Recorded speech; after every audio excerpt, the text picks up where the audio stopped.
What is the cheapest used phone that you can buy in 2025 that's still supported by Apple? I'm sure you guessed it, it's the 2020 iPhone SE. There are heaps of these going on eBay for under £100, and for that price, you are getting yourself a bargain. If you're after a no-frills phone with the benefits of the iOS ecosystem, pretty solid cameras, and snappy performance, the 2020 SE is worth considering. In this video, I'm going to give you a full overview of how the 2020 SE holds up in 2025, and you can decide whether or not you want to pick one up yourself. I'm going to start off with the design and hardware here, but I'm going to be really quick as we all know what an iPhone SE looks like. It's clearly the 2020 SE's biggest downside, as for similar money, you can buy brand new Android phones with heaps better displays and far more modern designs. But with that said, the 2020 design is tried and tested for many years. It's mega easy for anyone to pick up and instantly be comfortable with. And whilst it's small by today's standard of smartphones, I think that some people, they're actually going to like how it isn't a huge slab in their pockets. The 4.7-inch LCD display is rock solid. It looks sharp enough and is clearly visible in daylight, even if it's missing the bells and whistles of being an OLED or having a high refresh rate.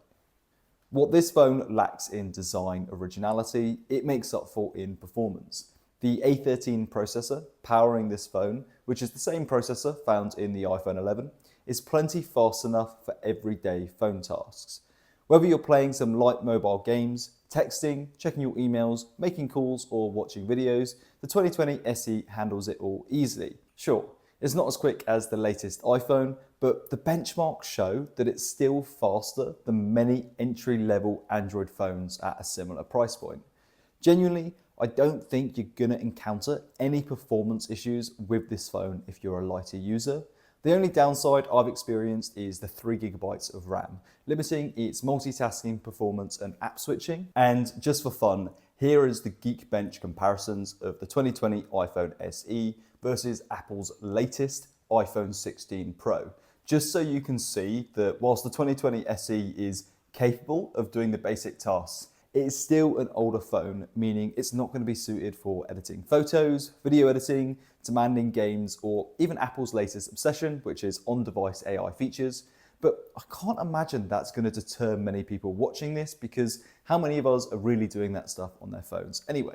When it comes to software support, it's a little bit of a black box, as we never know which devices are going to be supported from year to year. I think it's safe to assume that the 2020 iPhone SE is going to get one, potentially even two more iterations of iOS. Even if it stops getting the latest version of iOS, it's still going to be receiving security updates for many years to come. So as long as you're not bothered about playing demanding games, Apple Intelligence, or AI features, the performance of the 2020 is realistically still going to meet your needs, especially if you're doing lighter tasks such as just making phone calls, taking photos, and going on social media.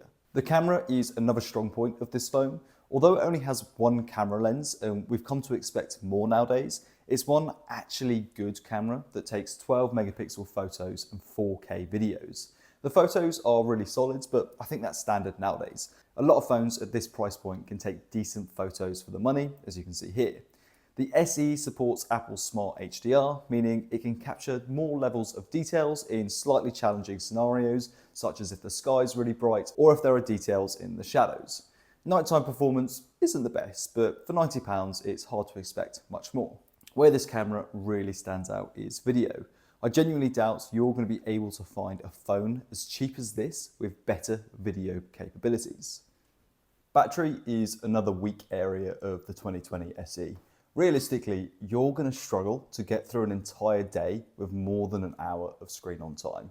And I think that's why this phone really lends itself to someone who ultimately doesn't care about phones, and they just want something that's going to be reliable and does the absolute basics when they need it, but they're not going to be on it heaps and heaps throughout the day. To give yourself the best chance of having good battery life and also improve the performance, I'd really recommend getting the battery replaced, especially if the battery health is below 80%. The phone that I've been testing has 79% battery health, so the battery life is pretty abysmal. I would say that a lot of people watching this video would be able to replace the battery themselves. Apple charge like 70 quid, or you can buy a battery replacement kit online for nearer £20 and do it yourself. All it takes is a little bit of confidence in yourself, a steady hand, and the right YouTube tutorial.